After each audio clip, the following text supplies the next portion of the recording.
तो हमारा अगला टॉपिक है तन्यता। तो धातुओं का वह गुण जिसके कारण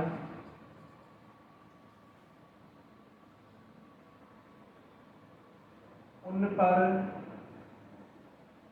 बाह्य बल लगाने पर वे बिना टूटे तार के रूप में खिंच जाए, तन्यता कहते हैं। जैसे मतलब कोई भी धातु है, उसको अपन क्या करना है, बल लगाना है। तो बल लगाने के बाद क्या होना चाहिए, अपन ने यहाँ बल लगाया तो ये कैसे हो जाना चाहिए, तार के रूप में खिंच जानी चाहिए। तो ये क्या है, धातु के गुण है तन्यता। अब जब ये धातु में गुण है तो इसका कुछ फायदा भी है। तो इस गुण के कारण क्या करते हैं, अपन धातुओं के तार बनाते हैं। इसमें आएगा इस गुण के कारण ही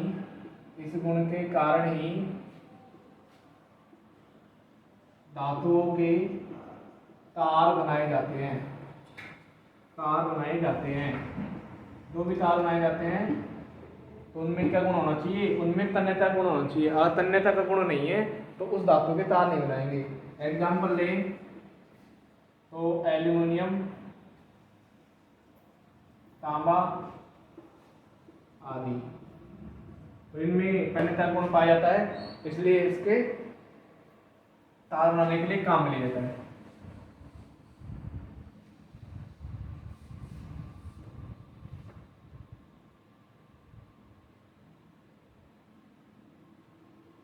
अगला है चिमड़पन या कड़ापन, टफनेस।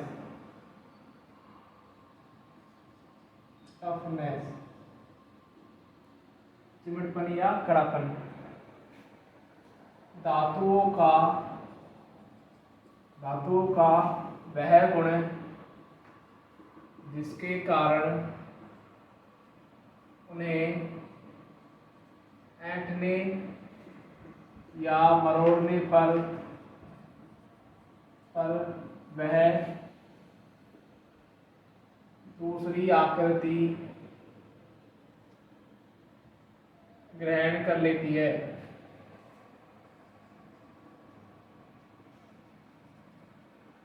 चिमड़पन कहलाती है। ठीक है, यानी कि किसी धातु को अगर ऐंठा जाए, मरोड़ा जाए तो वह कैसे हो जाएगी, उसी रूप में डल जाएगी।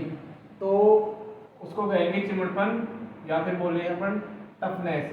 तो इसका क्या फायदा है, तो इसके जो बड़े बड़े रस्से होते हैं ना, तो रस्से इसके बनाए जाते हैं जिसमें चिमड़पन का गुण होता है। जैसे ये कोई अपने पास धातु है जिसको अपन ने मरोड़ा, तो मरोड़ने के बाद ये ऐसी हो गई और ये इसी रूप में रुकी रही है,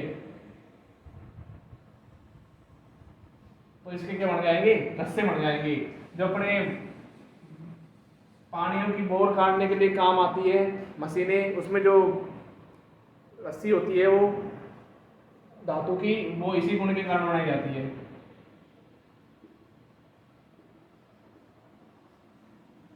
इस गुण के कारण धातुओं के मोटे मोटे रस्से बनाए जाते हैं।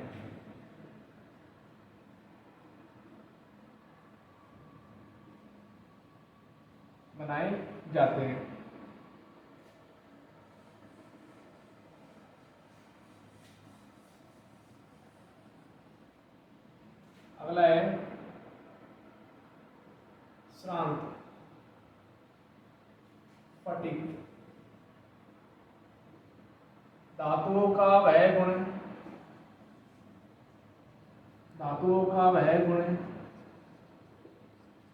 जिसके कारण उन पर बार बार प्रतिबलों के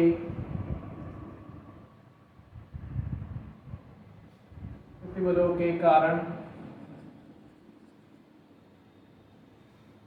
वह टूट जाती है,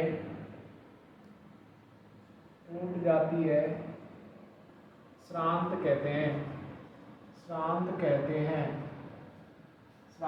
हैं। जैसे मेरे पास ये कोई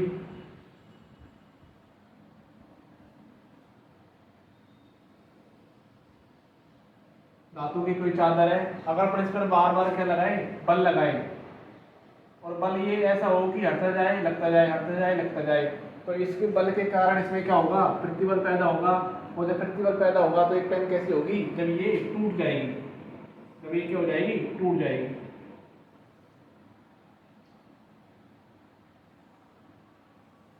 तो इसका टूटने का कारण क्या है, इसका टूटने का कारण है श्रांत। तो हमारी अगली हेडिंग है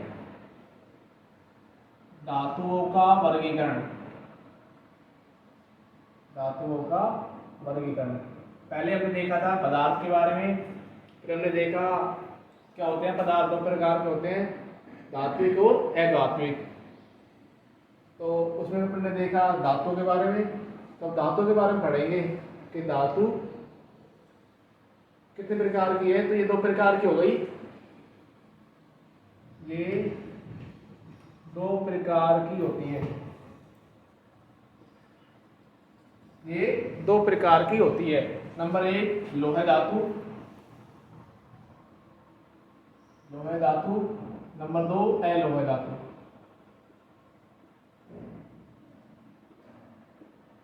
तो इनमें हम लोह धातु, अलोह धातु उसको बोलेंगे कि Fe लोहा, Fe लोहा। जिसमें लोहे की मात्रा ज्यादा होगी वो तो लोह धातु कहलाएगी, और जिसमें लोहा Fe की मात्रा न के बराबर होगी वो क्या कहलाएगी, अलोह धातु। तो इसमें तो हो जाएगी लोहे की मात्रा ज्यादा होती है,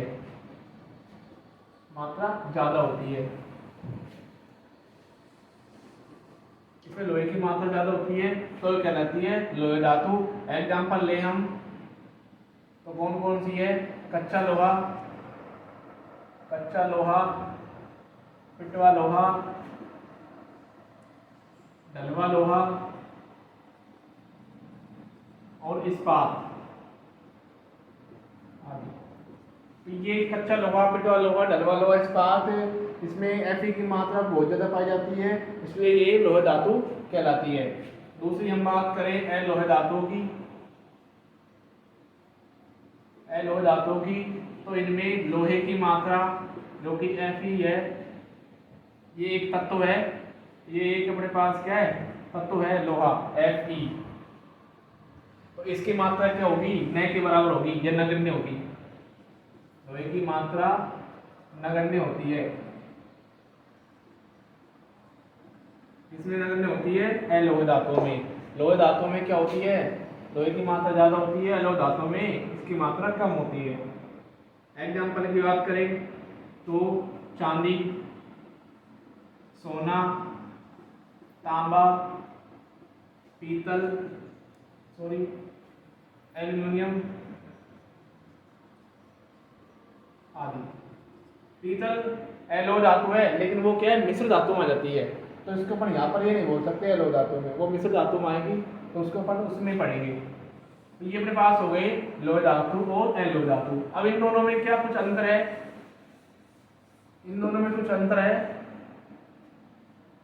तो वो देखेंगे हम।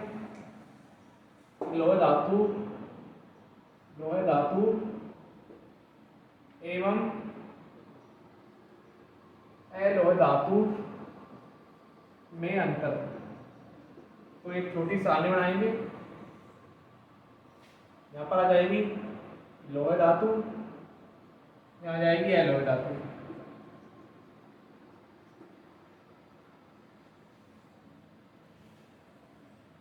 तो इसकी बात करें नंबर 1 क्रम संख्या नंबर 1। तो सबसे जो लोहे धातु में चीज होती है, इन पर जंग लगती है,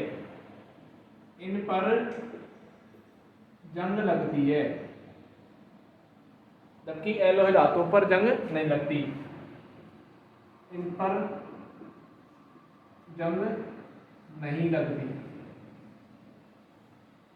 दूसरी बात करें, इनका गलनांक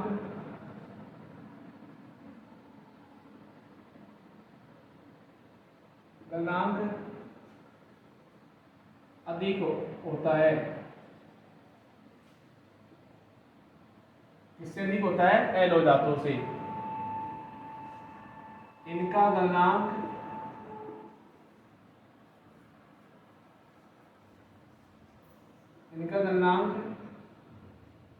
अपेक्षाकृत कम होता है। अपेक्षाकृत मतलब किससे कम होता है? लोहे धातु से। ये धारा व ऊष्मा की अच्छी चालक नहीं होती। जबकि एलोहे धातुओं की बात करें तो ये ऊष्मा की और धारा की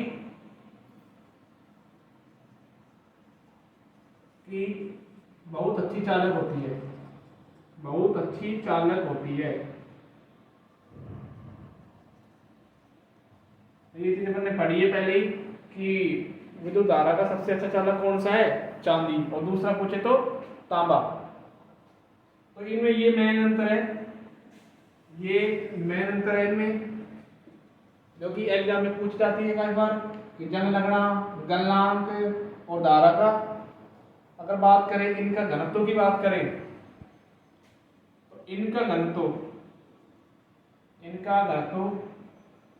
अधिक होता है, जबकि एलोहे धातु कैसे होता है? कम होता है। इनका अपेक्षाकृत कम होता है। ये हमने देखी लोहे धातु और अलोहे धातु। तो अब हम देखेंगे लोहे अयस्क। तो लोहे अयस्क क्या होता है? लोहे अयस्क जो हम खानों से प्राप्त करते हैं ना, अशुद्ध लोहा, खानों से अशुद्ध लोहा जो प्राप्त होता है इसको क्या बोलते हैं? लोहे अयस्क बोलते हैं। अब इसको शुद्ध करके क्या करते हैं? इसको शुद्ध करके हम लोहा प्राप्त करते हैं। तो जो लोहा मिलता है ना अयस्क के रूप में, उसके अलग अलग नाम होता है। कोई तो ऑक्साइड के रूप में होता है, कोई सल्फाइड के रूप में होता है और कोई कार्बोनेट के रूप में। तो ऑक्साइड के रूप में होता है हेमेटाइट, मैग्नेटाइट, लिमोनाइट। सल्फाइड के रूप में होता है पाइराइट और कार्बोनेट के रूप में होता है सिडेराइट, जो कि एग्जाम में काफी बार पूछा जाता है। तो इनमें लोहे की मात्रा पूछी जाती है। तो हम बात करें हेमेटाइट की तो इसमें लोहे की मात्रा 60 से 65% होती है, 60 से 65%।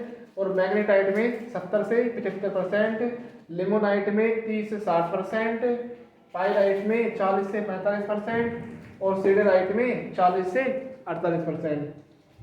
लेकिन यहाँ हम देख रहे हैं कि सबसे ज्यादा मैग्नेटाइट में लोहे की मात्रा सबसे अधिक पाई जाती है। अब ये चीज तो हमको दिख रहा है कि सबसे अधिक पाई जाती है, लेकिन इसको क्या है, शुद्ध करने में काफी कठिनाई आती है, इसलिए इसका उपयोग नहीं किया जाता। अधिकतर हेमेटाइट का उपयोग किया जाता है। क्यों? इसको शुद्ध करने में इतनी दिक्कत नहीं होती, जबकि मैग्नेटाइट को ज्यादा दिक्कत आती है शुद्ध करने में। तो ये एग्जाम से पूछे जाने वाले कुछ इम्पोर्टेंट्स है लोहे अयस्क में। जैसे कि ऑक्साइड के रूप में कौन सा होता है? तो हेमेटाइट, मैग्नेटाइट, लिमोनाइट। सल्फाइड के रूप में कौन सा होता है? पाइराइट। और कार्बोनेट के रूप में सिडराइट। एग्जाम में क्वेश्चन पूछ लेगा कि इनमें से कौन सा अयस्क, लोहे अयस्क ऑक्साइड के रूप में नहीं होता, नाम दे देगा और एक अलग दे देगा। तो हम हेमेटाइट, मैग्नेटाइट, लिमोनाइट तो होता है, उसके अलावा जो भी होगा वो नहीं होता। तो ये चीज़ों को याद करनी है। तो अभी हमने पढ़ा था लोहे अयस्क के बारे में। अब हम देखेंगे कि लोहे का वर्गीकरण, लोहे धातुओं का वर्गीकरण। लोहे धातुओं का वर्गीकरण। तो हम हम जानते ही हैं कि लोह धातु किसे कहते हैं, जिसमें लोहे की मात्रा पाई जाती है, और इनके नाम भी लिखवा दिए तुमको। तो इनमें जो चीज मोस्ट है मैं उसके बारे में बता रहा हूँ, जो इसमें सबसे मोस्ट है, जो एग्जाम में क्वेश्चन पूछे जाते हैं।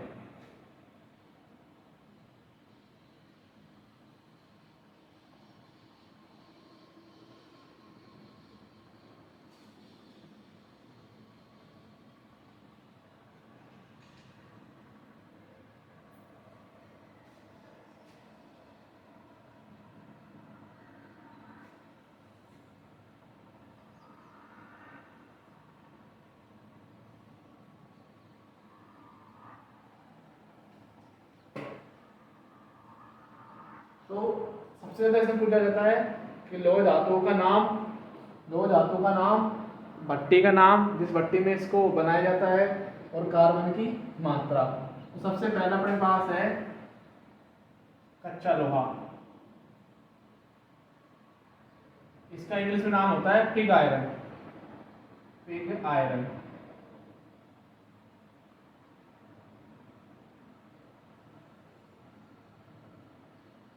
तो कच्चे लोहे को बनाने के लिए, प्राप्त करने के लिए हम काम लेते हैं बात्या भट्टी, या फिर इसको दमन भट्टी बोल लो।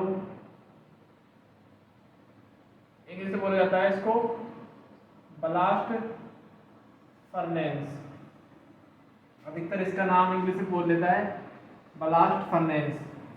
और कार्बन की मात्रा की बात करें तो 0.02% से 0.15%, 0.02 से 0.15% तक इसमें कार्बन की मात्रा होती है। अब कच्चा लोहा है, उसको पुडलिंग भट्टी में डाल दिया जाए तो ये दूसरा लोहा बन जाता है, पिटवा लोहा। पिटवा लोहा, इसको इंग्लिश में रफ्ट आयरन भी बोलते हैं। तो इसको किस में बनाया जाता है? इसी कच्चे लोहे को ही अगर पुडलिंग भट्टी में डाल दे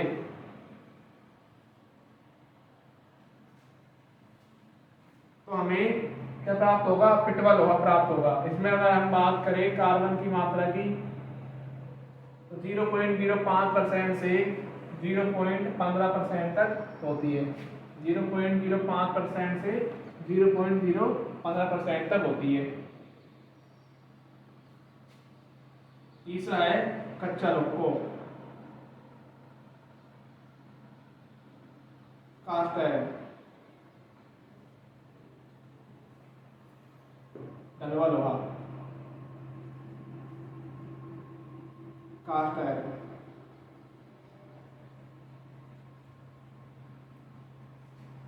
कास्ट आयरन।